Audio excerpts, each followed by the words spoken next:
I have an issue with buying books, okay? I have way too many unread books, like to the point where I'm ashamed, it's kind of disgusting.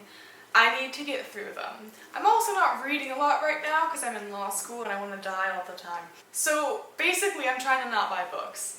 It's been hard, I've only been doing it for a couple months, but I want to buy books so bad. So to try to soothe that urge, my idea was, instead of doing like a book haul, which I want to do so bad, I just figured I'd make a video of all the books I really want to buy right now, but that I'm not going to because I'm going to exhibit self-control for once in my life. So there you go, that's the premise, let's get into it. I have like this fear that there's going to be someone behind me outside that I won't know until I rewatch this footage. Just anxious paranoia thoughts. So the first book on this list is My Year of Rest and Relaxation by Tessa Moshfegh. This book, from what I understand, is about a girl who's really depressed and she decides that she just wants to sleep for a year. I love that. That is something I wish I could do. Also, this book is really popular right now. I always see it suggested. I'm really interested in Tessa Moshfegh's work. I currently have one of her books, I believe it's McGlue, and I'm telling myself that I need to read that first and make sure that I actually like the writing before picking up her other ones, but honestly, I really wish I could start with My Year of Rest and Relaxation, but here I am. Number 2, this one's a little bit funny. For the past couple of years, I've been having to stop myself from buying Infinite Jest by David Foster Wallace.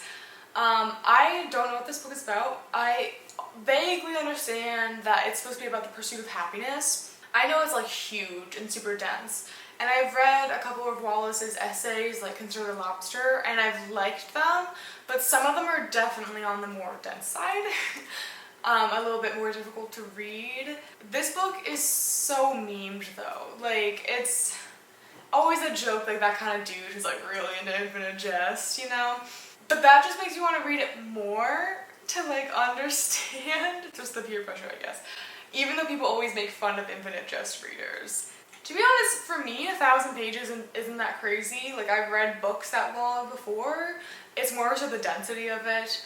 And like I said, I'm in law school. I don't have time to read Infinite Jest. It should not be what I'm using my free time on. After that, this one's a bit more unhinged.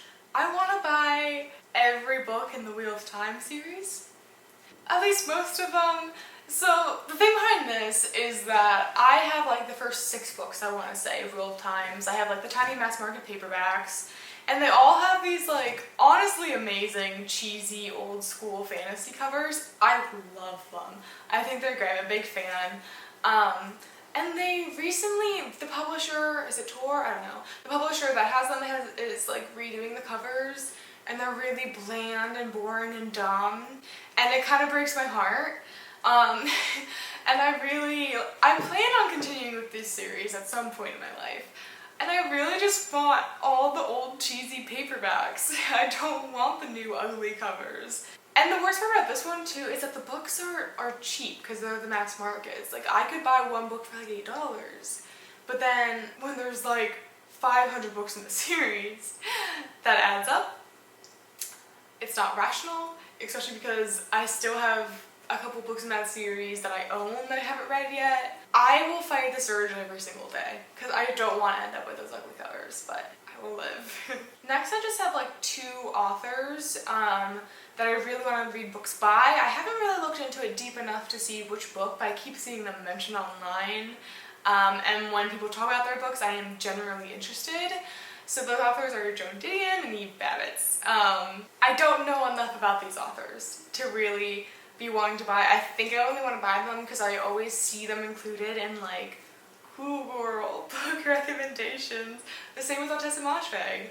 I don't know why that gets to me. I think I'm just like really interested in pursuing more literary style books. And I want to know. I want to know what they're like. I keep seeing people online talking about them. I give into peer pressure really easily, apparently. I am really interested in them though. So that's another urge I've been fighting. And then next, kind of on a similar note, but I actually like this author and I've read her before, Elena Ferrante. I've read the My Brilliant Friend series. I think it's called the Neapolitan novels. Love them. I love them so much. It's been a couple years since I've read it too, and Ever since I finished that series, I've been desperately wanting to buy more than her, and I just haven't. And now I'm at a point where I can't buy books. I just think, those books really get to you. They're really, on the face, it's like kind of very low-key, like kind of slow, but there's so much there. They're so complex, just maybe not so on the surface when you're first just reading them for fun, but they were still the type of book that as soon as I finished it, I had to immediately buy the book in the next series because I had to read it right away. I know that she has a lot of other books that are also well received. I'm dying for it. It's getting to the point where I just think about it every day about how I want to read Ferrante, but I can't. And that's fine. I'm fine. Next is what I believe is a more recent release, at least translated into English. Kim Jae-young, born 1982, by Cho Nam-ju. I've heard this novel referenced a lot, especially by iCarly. No, UnCarly. Oh my god, I can't believe I called her that. That's really funny. My understanding is that this book discusses like the common misogynistic things that women in South Korea have to deal with on a regular basis, and it's told through the lens of like this one woman who is having stuff like that happen to her on a regular basis and how traumatic it is and how it like breaks her down. I've heard that it was also a bestseller in South Korea. Really interested in this. I want to branch out my reading more and read stuff from other countries and like translations. I don't think I've read anything from South Korea yet, to my knowledge. And this just sounds so cool. It sounds so interesting. Next on my list is Crying in H Mart by Michelle Zellner. Oh my god, I want to read this so bad. First of all, I like Japanese breakfast a lot. I think her music is great. I remember her tweeting about this before it had gained any hype, before it was published, and I was already really interested. I think she had some sort of like article that she wrote or essay or something well before this book was ever a thing that I read and I really loved. Basically, this book talks about growing up as a Korean American, how she lost her mother and how she had forging her own identity, stuff like that. I think this book is going to be so cool. I'm also really interested to read a book written by a musician that I like. I think that's really cool because I don't think many musicians tend to cross those boundaries, at least the ones that I like. And I mean, there is the common thread there between the writing, so I'm really, really interested in how she writes for like a novel form rather than a lyric form. Also, I would like to learn more about her life because again, she's someone I like and admire. I also really want to buy Annihilation by Jeff Vandermeer. I watched this movie for the first time this year, a couple months ago, and I thought it was so cool. And that made me really want to read the book because first of all, the book is there's an entire series. I don't know how many, yeah, there's 4 books in the series. So that alone interests me because I thought the movie was really cool. It was very visually stunning, and I'm interested in how the book would have taken it in a different direction, how the book would have continued the plot throughout time, because I'm pretty sure the movie's just the first book. I also haven't heard it discussed much, and to be honest, I don't read a lot of sci-fi or sci-fi like adjacent stuff, so this would also be a really good opportunity for me to branch out my comfort zone a little bit, but again, I can't buy it, so here I am in my comfort zone. And then for the only nonfiction that made the list, I mean, Crying in H Mart is also nonfiction, but it's a memoir. For more like academic nonfiction, I really want to buy Bitter Fruit, the story of the American coup in Guatemala, by, I don't know how to say this man's last name, by Stephen Schlesinger? That sounds right?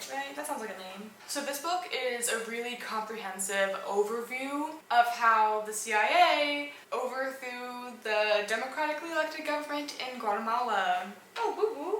My mom's cat is here. Can you see her?